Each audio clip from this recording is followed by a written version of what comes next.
میخوام عجیب ترین نودلی که تا حالا دیدم و براتون درست کنم. نودل تهدیگی که برگرفته از این ویدیوه. میگه که یه مقدار نودل رو میای درست میکنی، نودلاش خیلی با نودلای ما متفاوته، قشنگ انگار ماکارونی خامه، بعدش هم تخم مرغ میاد هم میزنه میریزه روش، ترکیبشون میکنه سیب زمینی و سبزی و هویج و پیاز با یه مقدار ادویه‌های مختلف، بعد اینا رو سرخ میکنه یه جورایی رو میچرخونه. او این جدید بود، من کنجید ندارم. ولی خب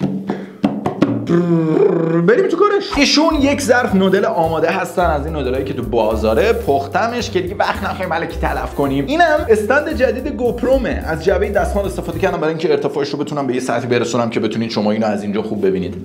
در مرحله بعدی باید یه تخم مرغ بیارید، اینجوری بازش کنید. حتما حواستون باشه که اینجوری بازش کنید، واقعا بهترین روش برای باز کردن تخم مرغ، بارها گفتم. حالا همش میزنیم. به نظرم یه دونه تخم مرغ برای این میزان نودل تقریبا باید کافی باشه. اگه هم نیست یه اشتباه اینجا رخ داد.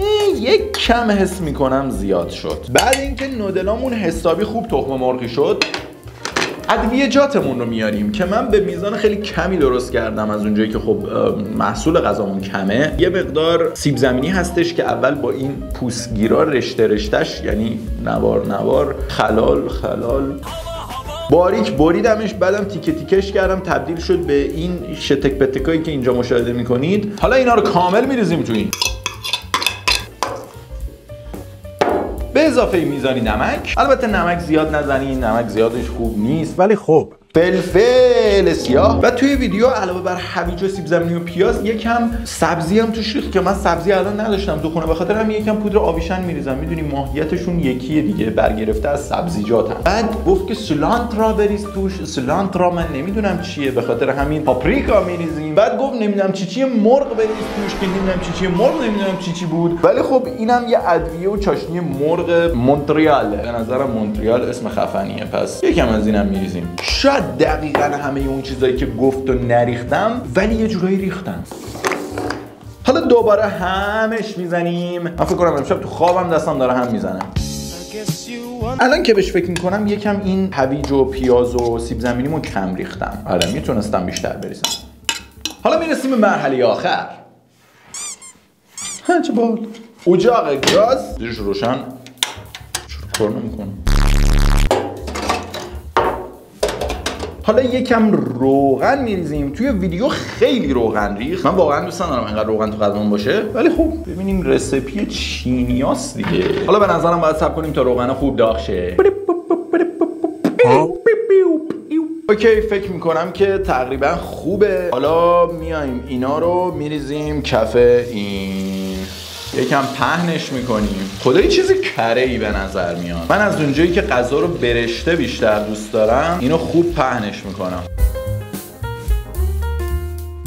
شعله زیرش خیلی زیاد بود. امیدوارم نه خوبه، تا الان به چخ نرفته. رنگ خوبی گرفته. این روغنا رو حسابی پخش و پلا میکنیم توش. ماماسیتا کاچلا. به نظرتون چند تا میمون توی 10 ثانیه میتونم بگم؟ جدی میگیم با منی؟ ما داریم زحمت میکشیم. زن تو آجی مخم ایستاد. بعد این چیه؟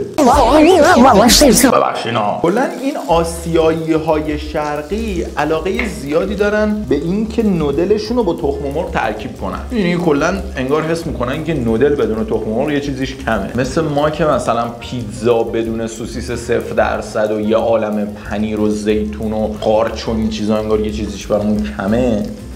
آماده شد. یه سری سمت و سموتش حس میکنم خوب پخته نشده. این ور انگار بهتر پخته. اوه شت، نشد. میدونستم نمیشه. آخه نه حاجی، من هیچ وقت نتونستم اینا رو درست بچرخونم واقعا. فدای سرم، نباشه غمم. پیش میاد دیگه به هر حال. امیدوارم حداقل کامل چرخونده باشم همه قسمتاشو.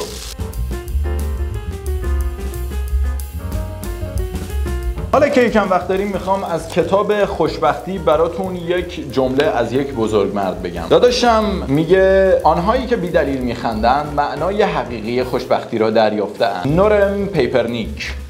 چی میگی ستون؟ دیگه درسته اوکی. نه یعنی چی ولک؟ همینطوری الکی بخندیم معنای حقیقی دیوونه ای مگه؟ یه دلیلی حداقل چه میدونم یه میمی دیده باشم، یه موفقیتی. خوشبختم من. اسکلی؟ بابا نی؟ اینم یه جمله پرمفهوم‌تر نداریم. بزرگترین صد بر سر راه خوشبختی انتظار بیش از حد از خوشبختی است. حاجی چی گفت؟ خیلی حق بود، خیلی حق. چی گفت؟ بزرگترین صد سر بر راه خوشبختی انتظار بیش از هست خوشبختی. این البته دیدگاه روانشناسی هم کاملا یه جورایی میتونه داشته باشه که انتظار بیشتر از حد خوشبختی خوب نیست. یه تیکه هایش یکم سوخته ولی خب خیلی اهمیت نداره. به پایان رسید این دفتر، حالا وقت خوردنشه. تو رو خدا خوشمزه باش، تو رو خدا خوشمزه باش، تو رو خدا خوشمزه باش.